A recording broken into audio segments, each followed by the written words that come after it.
सबको जय यीशु की। प्रभु यीशु क्रिस्त में प्यारे भाई और बहनों, नवजीवन का संदेश इस शीर्षक के अंतर्गत प्रतिदिन का ईश्वर का जीवंत वचनों पर मनन चिंतन करने के लिए, उन वचनों को लेकर प्रार्थना करने के लिए और उन वचनों के सहारे जीवन बिताने की कृपा मांगने के लिए मैं आप सभी लोगों का हार्दिक स्वागत करता हूं। आज नवंबर की 23 तारीख है, बृहस्पतिवार है और आज के दिन में हम लोग सुनते हैं प्रभु यीशु मसीह यरूशलेम शहर की दशा देखकर काफ़ी दुखी होते हैं, परेशान होते हैं, क्योंकि वहाँ के लोगों ने अपने मुक्तिदाता को ना ही पहचाना, ना ही स्वीकार किया, ना ही उनके मूल्य, ना ही उनके सिद्धांतों को अपनाया, बल्कि अपने एक प्रकार का मनमाना आचरण वह करते रहे। और प्रभु क्या देखते हैं?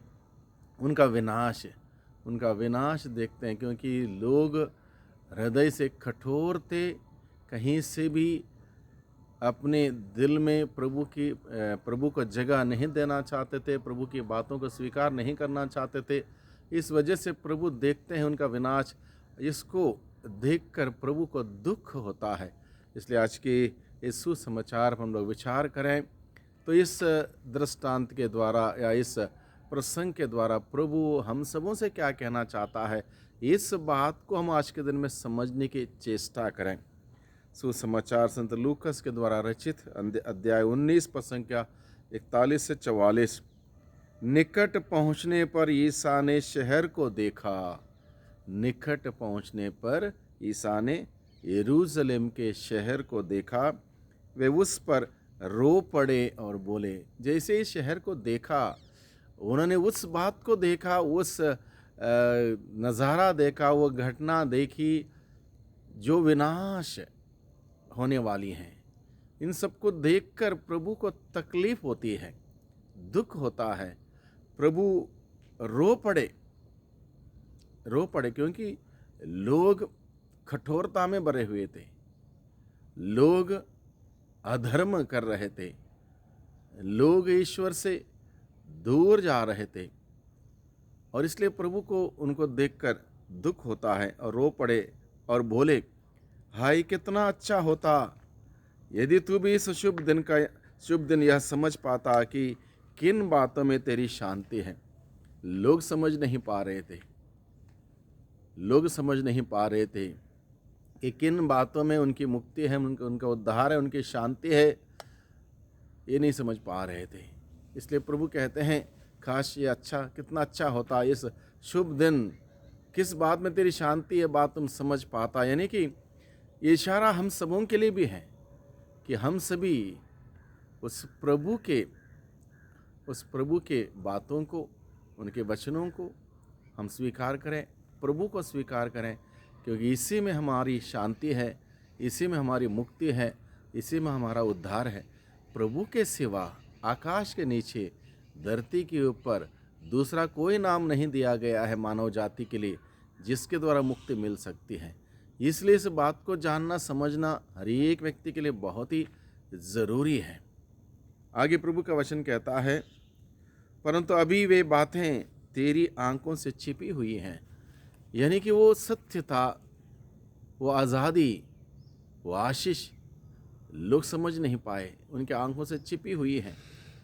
स्रोतकर्ता लिखता है, परख करके देखो कि प्रभु कितना भला है, धन्य है वह मनुष्य जब प्रभु की शरण में जाता है। यहाँ पर लोगों ने प्रभु को परख करके नहीं देखा, टेस्ट करके देखा नहीं, अनुभव करके देखा नहीं, इसलिए लोग अज्ञानता में रहे, उनको समझ में नहीं आया, उन्होंने अपनाया नहीं। इसलिए प्रभु कहता है, परंतु अभी वे बातें तेरी आंखों से छिपी हुई हैं।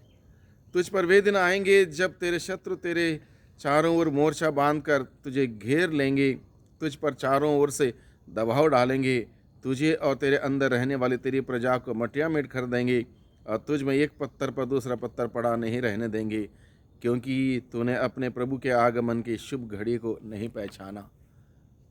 प्रभु इस बात को कहता है, और इस प्रकार से प्रभु को नहीं अपनाने का एक नतीजा क्या हो सकता है?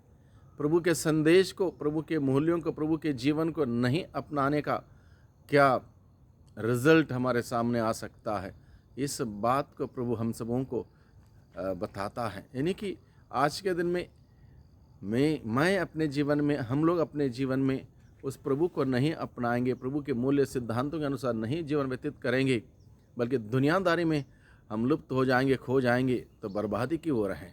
यही बात प्रभु आज के दिन में हम सबों को समझाता है। सच्चाई से दूर, सच्चाई को पहचानने से दूर, सच्चाई को अपनाने से दूर रहे यरूशलेम के लोग, जो उनका विनाश का कारण बना। और यही बात हम सबों के जीवन में हो सकती है। अगर हम सच्चाई से दूर रहेंगे, सच्चाई को पहचानने से दूर रहेंगे, सच्चाई को अपनाने से दूर रहेंगे, तो निश्चित रूप से असत्य अंधकार की ओर ले चलता है।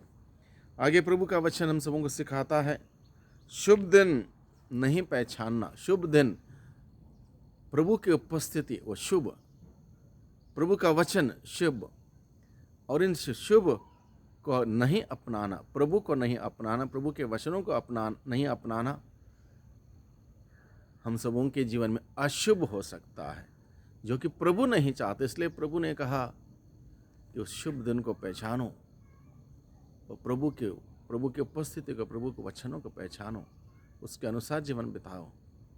ये निमंत्रण प्रभु हमें आज के दिन में देता है। प्रभु को धन्यवाद दें, प्रभु से प्रार्थना करें कि प्रभु अपनी वचनों के द्वारा हम सबों के अगुवाई करें, मार्गदर्शन करें, अपने आत्मा के द्वारा हमारा संचालन करें, जिससे कि प्रभु की योजना के तहत, प्रभु की बातों के, वचनों के अनुसार जीवन बिताते हुए हम प्रभु से भरपूर मात्रा में आशीषों को हम बटोर सकें। आइए हम प्रार्थना करें। सर्वशक्तिमान पिता परमेश्वर, धन्यवाद देते हैं आज के दिन के लिए, आज के वचनों के लिए। आज के वचनों के द्वारा प्रभु आपने हम सबों को बताया कि क्या उचित है, क्या उचित नहीं है, और इस बात को करने के लिए आप हमें शक्ति सामर्थ्य प्रदान कर दुआ करते हैं। उद्धारकर्ता यीशु मसीह के नाम से आमीन।